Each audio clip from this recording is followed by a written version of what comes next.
Do Quimpaim, Paulo Cogos, eu passo para você o comentário agora.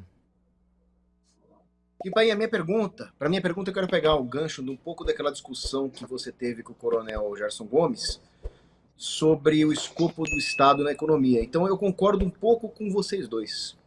Eu concordo com o Coronel Gerson Gomes que a iniciativa privada é melhor para gerir todos os setores do que o Estado, mas também concordo com o Quimpaim que é muito perigoso fazer esse tipo de falsa privatização entreguista para empresas como a BlackRock, e que foi o que o Fernando Henrique fez de uma forma extremamente traiçoeira, por exemplo, com a Vale do Rio Doce, que foi entregue para globalistas. Sim.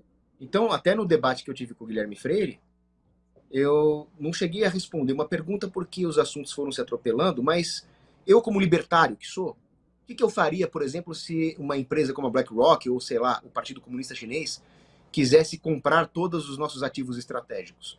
Bom, isso é uma periclitação da nossa liberdade. Periclitação de propriedade privada é crime e não pode ser permitido pelo governante.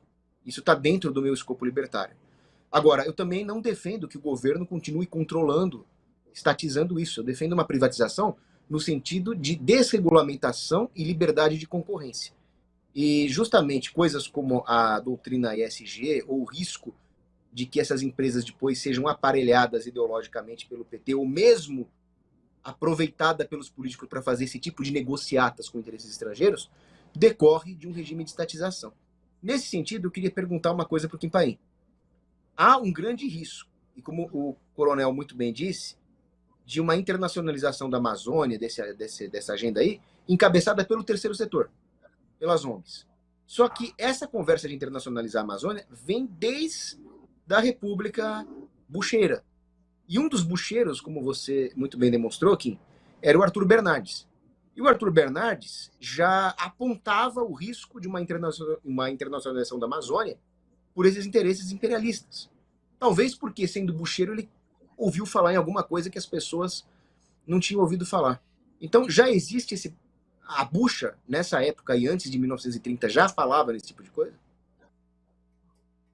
Internacionalização da Amazônia, internacionalizar de forma assim concretos que teve realmente uma movimentação a primeira que eu consegui encontrar foi no caso da Ilha Amazônica, e que foi engraçado porque foi o Arthur Bernardes que peitou a tentativa da Unesco de criar o Instituto Internacional da Ilha Amazônica, e quem o criticou na época foi o jornal O Observador Econômico e Financeiro. Vários jornais o criticaram, mas ele fez uma crítica bem contundente.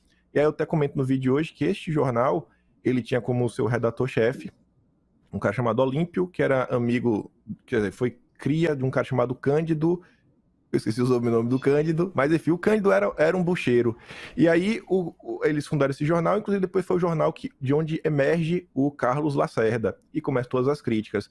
O Arthur Bernardes, eu olho ele como um personagem engraçado ao longo da história do Brasil. E por mais que ele tenha sido bucheiro, assim que ele assume a presidência da República, ele sofre uma forte resistência. A turma, inclusive, aponta que ele meio que traiu o movimento, né? Traiu o grupo que o elegeu, São Paulo, etc, tudo mais.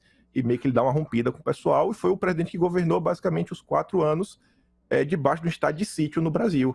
E ele sempre teve assim, uma tendência meio soberanista, patriótica, porque o Arthur Bernardes também foi o presidente que tirou o Brasil da ONU, na época era a Liga das Nações. Acho que, inclusive, deve ser uma medida que deveria ser repensada aí para o próximo presidente. O Lula jamais vai fazer isso, porque hoje a ONU está contra o ser humano, né? Vide a Agenda 2030. Então, o Arthur Bernardes está aí nesse papel, aí chega em 1946, começa a fazer oposição, e em 49 ele barra mesmo, era deputado federal, barra, não vai avançar. Aí você vê, naquela época a gente tinha pelo menos políticos minimamente preocupados com esse tipo de agenda. Olha como a nossa classe política decaiu. Em 67, você tem mais uma vez a tentativa de internacionalizar a Amazônia, que é a história lá dos lagos amazônicos do Instituto Hudson.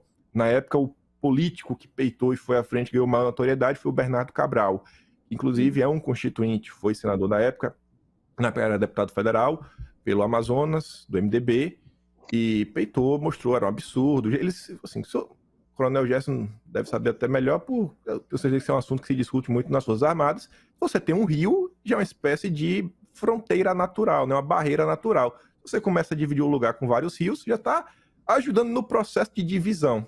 Inclusive, tem países, nações que se dividem um lado do outro, cidades, por um rio. Então, o pessoal já começou a montar todo esse processo. Aí você vê, olha no que deu. E aí esse Instituto Hudson, ele era capitaneado pelo Herman Kahn e... esqueci o nome era Robert Paulineiro, algo assim do gênero. Era o segundo na linha de controle. Essas duas pessoas eram amigas na época do Roberto Campos, o avô do nosso presidente do Banco Central. Roberto Campos foi quem, inclusive, prefaciou o livro do Herman Kahn. Quando o Robert veio no Brasil, ele procurou o Roberto Campos para tentar abrir algumas portas, porque eles já se conheciam da época que o Roberto Campos tinha sido embaixador nos Estados Unidos.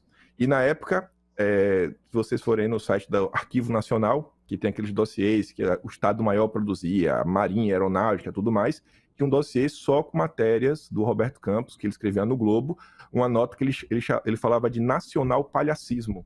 Olha só, as pessoas, olha para esses militares, estão duvidando dos bons interesses do Instituto Hudson, que vai integrar a Amazônia. Óbvio que não. Assim, o cara tentando entregar tudo que nós tínhamos. E aí, você vai para Estocolmo 72, que já é um desdobramento do Clube de Roma. O Clube de Roma, em 68, vem com aquela história do limite do crescimento, publica o relatório. Esse relatório impulsiona a primeira reunião, né, da ONU sobre o meio ambiente, Estocolmo 72. Vieram com a história da poluição. Não, a poluição é um grande problema, temos que colocar um freio na poluição, não sei o quê. E aí, na época, você tinha um governo militar, patriota, soberanista. Junto à Índia, foram os governos que se levantaram contra as nações desenvolvidas para falar, cara, a gente também tem o direito de se desenvolver. O Brasil precisa de indústria, como a gente precisa até hoje. E a turma vinha com o mesmo papo que eles têm hoje. Não, mas o planeta vai acabar.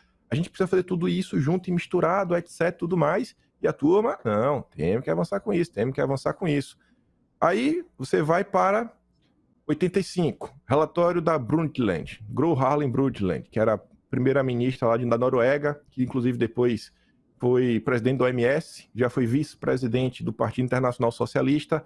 É onde surge a primeira vez a história do desenvolvimento sustentável, que você cria o início do arcabouço para duas coisas. A Agenda 21, que virou a Agenda 2030, e a Rio 92. E aí, quando você vai gerando essa Rio 92, começa a vir várias histórias de, olha só, por que a gente não oferece para esses países pobres a negociação, pagamento da dívida com terras? Mas não é qualquer terra, né? São as florestas. Dá um pedaço da tua floresta e a gente quita a tua dívida. Eles começaram com essa história. Começaram com a história de, não, olha só, emissão da dívida, títulos verdes. E você vê o governo hoje, o governo Lula, foi anunciado, a partir de... Assim, eles estão falando isso desde o início do ano. Entrou para valer em campo. Na verdade, o lançamento foi lá na última viagem do Lula lá para Nova York, lá na ONU.